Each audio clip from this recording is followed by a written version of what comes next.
Hello दोस्तों, कैसे हो? आपका स्वागत है तिरपान स्टडी सेंटर में। आज जो हम करने जा रहे हैं हिस्ट्री का चैप्टर अत्यंत महत्वपूर्ण है हर एक क्लास के बच्चों के लिए। खास तौर पे जो यूपीएससी एग्जाम तैयार करना चाहते हैं तो इस वीडियो का जो है फायदा उठा सकते हैं और ये काफ़ी इंपॉर्टेंट भी उनके लिए रहेगा। चलिए देखते हैं हमारा आज टॉपिक क्या है। Prehistoric is a civilization. There is a part of the geographical setting and prehistoric culture of India. There is a most important topic is a prehistoric is a civilization. There is a most important here. What is a prehistoric civilization here? There is a most important question. The prehistoric period is that a period of our ancient past for which we do not have written records. Therefore, our knowledge of the culture which developed in the period is the based on only the materials found in the archaeologically excavations. And the earliest as a man living during this period made tools and implement of the stone found in the surroundings, and this tool helped him to be hunt and gather of food ordered to the satisfied his hunger. Since there is earliest tools used by the humans were made of stone, and this phase of human development is known as the Stone Age. There is a Stone Age, and in this lesson we shall trace the evolution of prehistoric man from a hunt and food gatherer to be a food producer. This change did not be take a place all of a sudden and took us several hundred thousand years. On the basis of their different types of tools and techniques, the stage of human development in the prehistoric period are described as the Paleolithic or Old Stone Age. There is a Mesolithic and Middle Stone Age, and the Neolithic or New Stone Age. There is a most important topic here arrive. The first civilization here is the most important here, Paleolithics. Paleolithic culture, the Paleolithic as of civilization. There is a most important here civilization of Paleolithic. The Paleolithic civilization, what do you mean to Paleolithic civilization here? And what is the here term? The term is a Paleolithic is derived from to the Greek word paleo, which means old, and lithics is mean a stone. Therefore, the term Paleolithic as refer to the old stone age.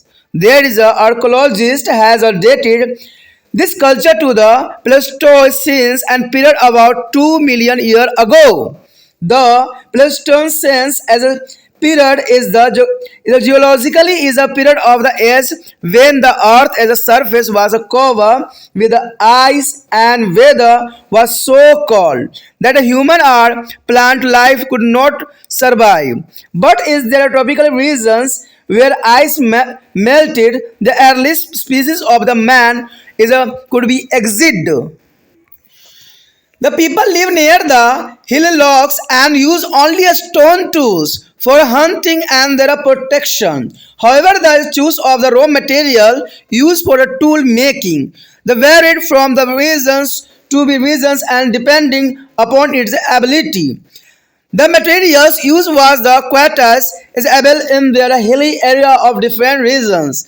The basalt is found in the Maharashtra, the region, and the limestone in the Karnataka regions. On the basis of the nature of progress is made in tools, types, and techniques. Their Paleolithic culture has been to the divided into three phases.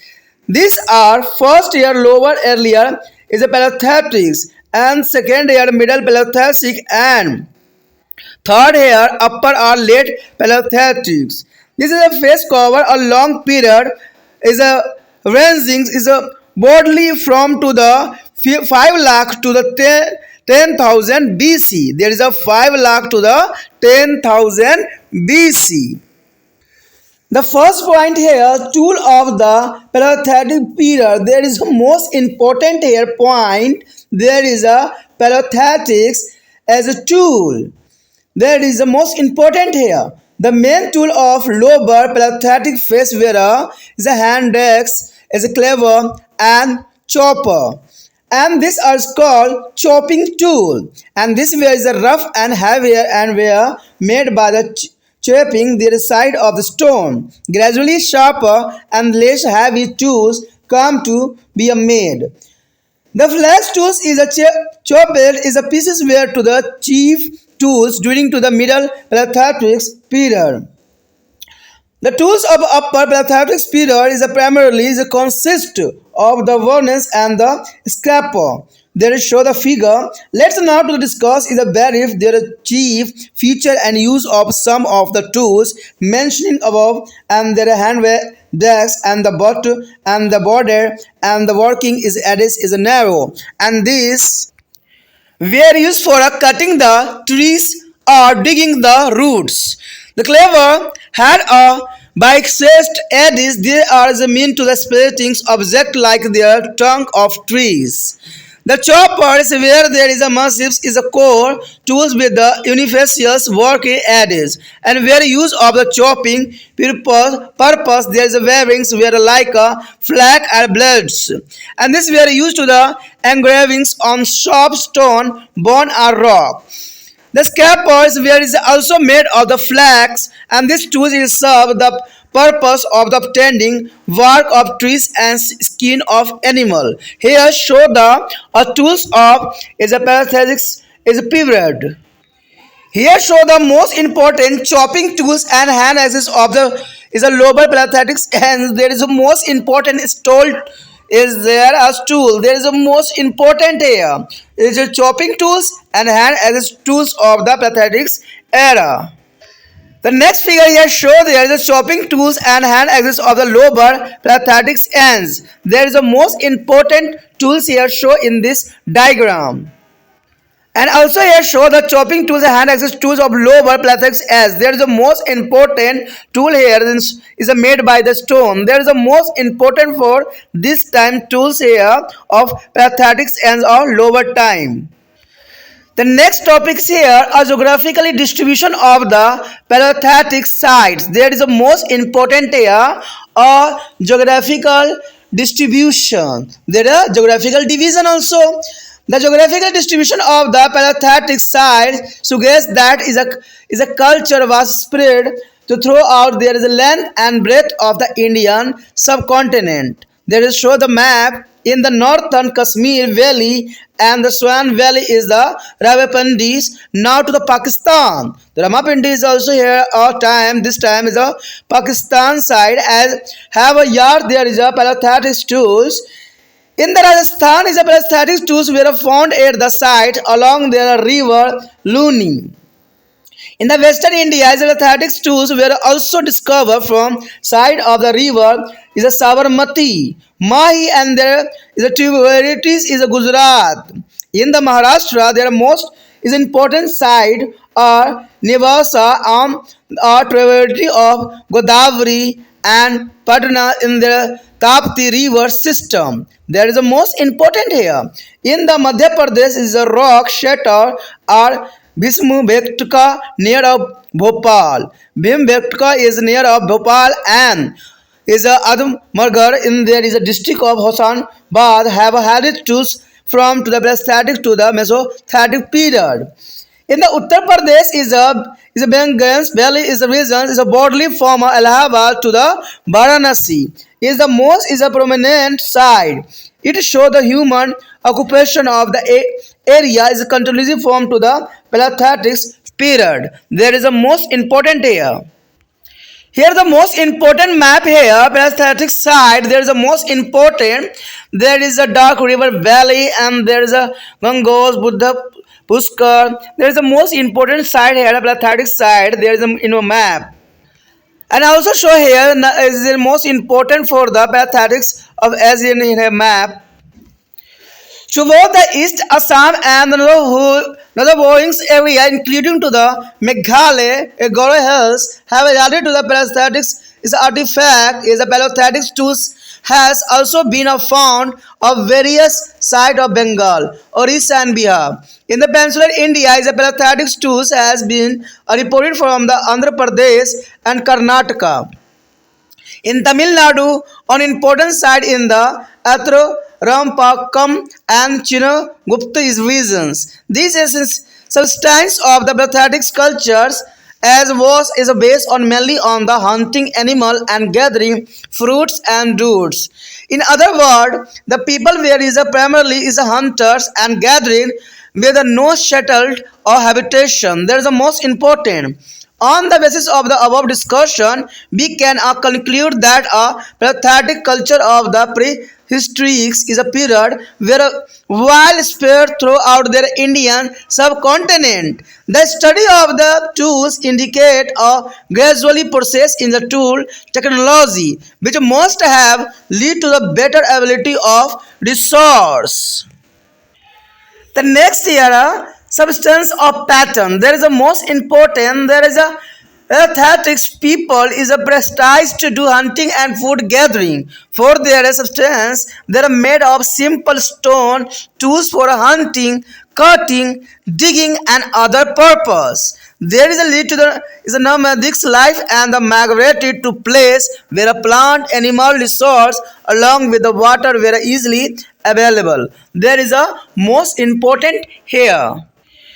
यहाँ पर जो हमारा अत्यंत महत्वपूर्ण topic जो आया है जो कि हमारा टॉपिक है पूरा पाषाण युग यानी पैलोथेटिक्स सभ्यता। यानी ये हमारा टॉपिक जो है भारत का भौगोलिक परिवेश और जो है प्रागैतिहासिक जो है सभ्यताओं के अंतर्गत हमारा ये टॉपिक आया है पूरा पाषाण युग सभ्यताएं। कहते हैं पैलोथेटिक शब्द जो है ग्रीक शब्द पैलियो से निकला है जिसका अर्थ है पुराना और लिथिक का शब्द का अर्थ होता है पत्थर से लिया गया है। यानी यहाँ पर देखा जाए तो लिथिक का मतलब होता है पत्थर, ठीक है, और पैलियोस का मतलब होता है पुराना। इसलिए जो है पैलोथेटिक्स युग का अर्थ हुआ पूरा पाषाण युग। कहते हैं ये समय काल बहुत ही इंपॉर्टेंट था जहाँ इंसानों ने अपना विकास का जो है शुभ आरंभ किया था। पुरातत्वविदों ने इस सभ्यता का जो है कालखंड 2 मिलियन वर्ष पूर्व अत्यंत न्यूनतम युग यानी जो प्लेटोस्टीन एज को बताया है। प्लेटोस्टीन काल इस युग का वह भौगोलिक काल है जब धरती की सतह बर्फ से बिल्कुल ही ढकी हुई थी और मौसम इतना ठंडा था कि मनुष्य अथवा वनस्पति किसी का भी जीवित रहना संभव नहीं था। लेकिन फिर भी उष्णकटिबंधीय क्षेत्र में जहां बर्फ पिघल गई थी मानव की जो है प्रागैतिहासिक जातियां जीवित रह सकती थी। लोग पहाड़ी चट्टानों के आसपास रहते थे और अपनी सुरक्षा के लिए सिर्फ पत्थर से बने औजारों का ही प्रयोग किया करते थे। फिर भी औजार बनाने के लिए प्रयोग की जाने वाली कच्ची सामग्री का चुनाव एक क्षेत्र से दूसरे क्षेत्र में भिन्न होता था और इस सामग्री की उपलब्धता पर निर्भर होता था। जैसे महाराष्ट्र क्षेत्र में उपलब्ध बेसलॉट और कर्नाटक क्षेत्र में पाए जाने वाला चूना पत्थर।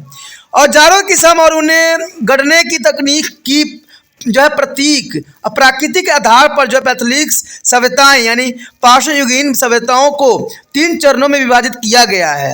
एक तो था आरंभिक अथवा पूरा पाषाण युग यानी अर्ली पैलेथिक्स कहते थे, एक जो था मध्य पाषाण युग जिसको मिडल्स पैलेथिक्स एज कहते थे और उसके बाद था उन्नत या उच्च पाषाण युग। तो इसको 3 भागों में जो है विभक्त किया गया है जो कि काफ़ी इंपॉर्टेंट यहाँ पर रहेगा और काफ़ी दिलचस्प भी रहेगा। देखा जाए तो हमारा पहला पॉइंट यही सी बात को दर्शाता है कि पूरा पाषाण युग यानी पैलोथेटिक्स के औजार कैसे थे। पूरा पाषाण युग चरण में मुख्य औजार थे हाथ की कुल्हाड़ी, गडासा और काटने के लिए औजार थे। ये औजार बहुत ही बेढंगे और भारी होते थे और पत्थरों से बनाए गए थे और धीरे धीरे नुकीले और हल्के औजार भी बनाए जाने लग गए। तो कह सकते हो कि उस समय बनाने का जो पद्धति थी वो बेढंग था और काफ़ी हैवी होता था क्योंकि उस समय उनको उस बात की समझ नहीं थी कि जो हमारा औजार हो कैसा हो। मध्य पाषाण युग के मुख्य औजार थे जो खपचियों की तरह से चपटे औजार होते थे। उत्तर पाषाण युग में जो मूल्यतः जो तक्षीण बुरेंस और कुदेरने वाले स्पोल्स औजार हुआ करते थे जो कि हम डायग्राम में भी देखेंगे। यहाँ पर आपके समक्ष जो है क्लियर दिख रहा होगा कि पूरा पाषाण युग के काटने वाले औजार और हाथ की कुल्हाड़ी किस प्रकार के बनाए जाते थे। अगर आप देखोगे तो बहुत ही ये बेढंगे हैं और बहुत काफ़ी हैवी भी है और काफ़ी ये जो है उनके लिए उपयोगी सिद्ध भी होता था। तो ये औजारें साफ बताते हैं कि उनका जो टेक्निक थी बहुत साधारण थी, सिर्फ अपने बचाव के लिए इन तरह के जो है पत्थरों का वो लोग इस्तेमाल किया करते थे, क्योंकि उस समय उनकी इतनी बुद्धि नहीं थी, इसलिए इस तरह के औजार का जो है उपयोग करना एक स्वाभाविक बात बन गई थी। उसके पश्चात यहाँ पर आता है मध्य पाषाण युग के काटने वाले औजार और हाथ की कुल्हाड़ी। देखिए इसमें थोड़ा सा विकास हुआ, थोड़ा विकसित बनाया उन्होंने।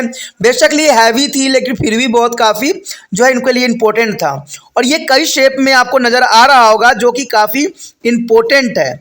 ये जो औजार थे उस समय के लिए बहुत काफ़ी इम्पोर्टेंट होते थे और ये कई तरह के जो है उनके लिए हेल्पफुल भी था। तो इस तरह के औजार का विकास करना उनके जो है जीवन का उन्नति का पहला जो है सबूत के रूप में देखा जा सकता है। उसके पश्चात आता है उत्तर पाषाण युग के काटने वाले औजार और जो है हाथ वाली कुल्हाड़ी। देखिए ये जो था और भी विकास की जो है कगार पे वो लोग आ गए और काफ़ी जो है थोड़ा सा विकसित नज़र आने लग गया। यानी देखा जाए तो समय के साथ बदलाव होना काफ़ी इम्पोर्टेंट था और उनके औजार में भी इन बातों की झलक हमें साफ दिखाई देती है। अब इन औजारों की कुछ विशेषता अगर हम जानें कि आखिर इसकी विशेषता क्या थी तो ये हमारे लिए काफ़ी दिलचस्प रहेगा। कहते हैं हत्थे वाली कुल्हाड़ी में हत्था चौड़ा और काम करने वाले हिस्सा पतला हुआ करता था। यानी कुल्हाड़ी जो होता था जहाँ से वो काम करते थे वो काफ़ी चौड़ा होता था और जिसे वो काटते थे बहुत ही पतला हुआ करता था। पेड़ काटने और जड़ों को खोदने के लिए इसका उपयोग साधारण रूप में किया जाता था उस समय। आरी का सिरा दो भागों से बटा होता था और इसका उपयोग पेड़ों के तनों को जो है चीरने के लिए होता था। गड़ासा का एक मुख्य औजार था जिसका काम करने का एक ही सिरा होता था और इसे काटने का काम करने के लिए उपयोग में लाया जाता था। बुरिन तक्ष पतली जो है खपचियों तथा ब्लेडों की तरह होती थी और इसका उपयोग नरम पत्थरों और हड्डियों या चट्टानों पर जो है खुदाई के काम के लिए किया जाता था। छीनने वाले औजार जो है स्कोप्स भी पतली खपचियों के बने होते थे और पैरों के छाले और जो है पशुओं और चमड़ी प्राप्त करने के लिए तथा छीलने के काम के लिए इसका उपयोग साधारण रूप से किया जाता था। ये काफ़ी इंपॉर्टेंट औजार थे जो उस समय के लोगों के लिए अत्यंत महत्वपूर्ण थे और काफ़ी उपयोगी भी थे। उसके पश्चात हमारे समक्ष है पाषाण युगीन स्थानों के भौगोलिक विभाजन। आखिर जो है पाषाण युगीन स्थानों का भौगोलिक विभाजन क्या है, तो भौगोलिक विभाजन जानना अत्यंत महत्वपूर्ण रहेगा। कहते हैं पाषाण युगीन स्थलों के भौगोलिक विभाजन से यह संकेत मिलता है कि यह सभ्यता भारतीय उपमहाद्वीपों की संपूर्ण लंबाई चौड़ाई के विस्तार में फैली हुई थी। उत्तर में कश्मीर घाटी और रामापिंडी जो कि अब पाकिस्तान में है कि सोन घाटी में से जो है प्राचीन पत्थरों के औजार प्राप्त हुए हैं। राजस्थान में लूनी नदी के किनारे के स्थान पर जो है पत्थर के प्राचीन औजार प्राप्त हुए हैं और पश्चिमी भारत में ये साबरमती, माही और इसकी सहयोगी नदियों के स्थलों पर जो है पत्थरों के प्राचीन औजार मिले हैं। कहते हैं महाराष्ट्र में इसके प्रमुख स्थान रहे हैं और गोदावरी की सहायता नदी नेवासा के पास और ताप्ती नदी तट पर जो है पटन का पास, मध्य प्रदेश में जो है भीम बेटिका भोपाल के पास और होशंगाबाद जिले में जो है आदमगढ़ इसी चट्टानी आड़ में पूरा पाषाण युग और मध्य प्राचीन युग के संबंध में औजारें प्राप्त हुई है। तो ये काफ़ी इंपॉर्टेंट बात रहता है कि पाषाण युगीन स्थानों के भौगोलिक विभाजन के कारण हमें हर क्षेत्र में जो है कुछ न कुछ जो है पूरा पाषाण युग के जो है पूरी सामग्री जो है मिली है। उत्तर प्रदेश में बेलन घाटी मोटे तौर पर इलाहाबाद और वाराणसी के मध्य फैला क्षेत्र है और इसका बहुत ही महत्वपूर्ण स्थान रही है। यहाँ मिले औजारों से प्राचीन जो है पाषाण युग से लेकर निरंतर आज तक जो है मानवीय जो है व्यवसाय के दर्शन हमें प्राप्त होती है। तो ये काफ़ी इंपॉर्टेंट बात यहाँ पर आ जाती है। यदि पूर्व की ओर बढ़े तो असम और मेघालय गारो की पहाड़ी सहित वहाँ के आसपास के क्षेत्र में इतिहास पूर्व काल की जो है कलाकृतियों पाई गई है और बंगाल, उड़ीसा और बिहार के अनेक स्थानों पर भी प्राचीन पाषाण युग के औजार प्राप्त हुए हैं। प्रायद्वीपीय भारत में आंध्र प्रदेश और कर्नाटक में प्राचीन पाषाण युग से जो संबंध औजार मिलने के समाचार मिले हैं हमें। तमिलनाडु में इसका मुख्य स्थल रहा है। कहते हैं अटिक्रम मक्कस में जो है चिरंगपुर क्षेत्र में स्थित है और प्राचीन पाषाण युग की जीविका का मुख्य आधार पशुओं का शिकार और फलों और उसकी जड़ों से खाद्य सामग्री सहित करना माना गया है। अन्य शब्दों में उस युग के लोग मुख्यतः जो है शिकार और संग्रहकर्ताओं थे जिनका कोई अस्थायी निवास नहीं होता था। यानी वो शिकार करते थे और शिकार करते करते कई क्षेत्रों में पहुंच जाते थे और संग्रहकर्ता थे, यानी कई चीज़ों को संग्रह करके भी रखना उनके मूल्य आधार थी, लेकिन फिर भी ये लोग जो थे अस्थायी नहीं थे। ऊपर की चर्चा के आधार पर हम यह निष्कर्ष निकाल सकते हैं कि इतिहास पूर्व काल के प्राचीन पाषाण युग की सभ्यता लगभग संपूर्ण भारतीय उपमहाद्वीपों में फैली हुई थी, जो कि काफ़ी इम्पोर्टेंट बात यहाँ दर्शाता है। उसके पश्चात हमारे समक्ष आता है जीवकोपार्जन की पद्धति, यानी जीवन जीने की क्या पद्धति थी, यानी जीवन यापन की पद्धति क्या थी। कहते हैं प्राचीन पाषाण युग के लोगों में जीवनोपार्जन के लिए शिकार और खाद्य सामग्री संग्रहित करने का चलन था। उन्होंने शिकार करने, कुतरने, काटने, खोदने और अन्य उद्देश्य के लिए औजारों का जो है साधारण औजार बनाए और उन्होंने जो है खानाबदोशों जैसे जीवन बिताया। और जहाँ पर भी पानी और आसानी से उपलब्धता के साथ साथ पेड़ पौधे और पशु जैसे संसाधन की बहुलता मिली, उन्हीं स्थानों पर स्थानांतरित होते चले गए। तो ये काफ़ी इम्पोर्टेंट था उनके जीवन यापन की पद्धति के अंतर्गत। इस मैप से भी समझा जा सकता है कि जो प्राचीन पाषाण युग के स्थल कहाँ कहाँ थे। आप देख सकते हो, बुद्ध पुष्कर दिख रहा होगा आपको, जो है सिंधु घाटी, नदी घाटी भी दिख रही होगी। तो ये काफ़ी इंपॉर्टेंट स्थान था जहाँ पर ये लोग निवास स्थान अपना बनाए थे। साथ में आप देख सकते हो कि अंधगढ़ में होगा, जो है भीम बेटका में, ठीक है, और कुमोल और ऐसे ही नगा जो है कोंड में भी इनकी जो है मुख्य स्थान थी, रानीगुंड में। तो ये सारे क्षेत्र थे जहाँ पर इनका निवास स्थान के कुछ न कुछ हमें प्रमाण मिलते हैं, जो कि काफ़ी इम्पोर्टेंट यहाँ पर बात आती है।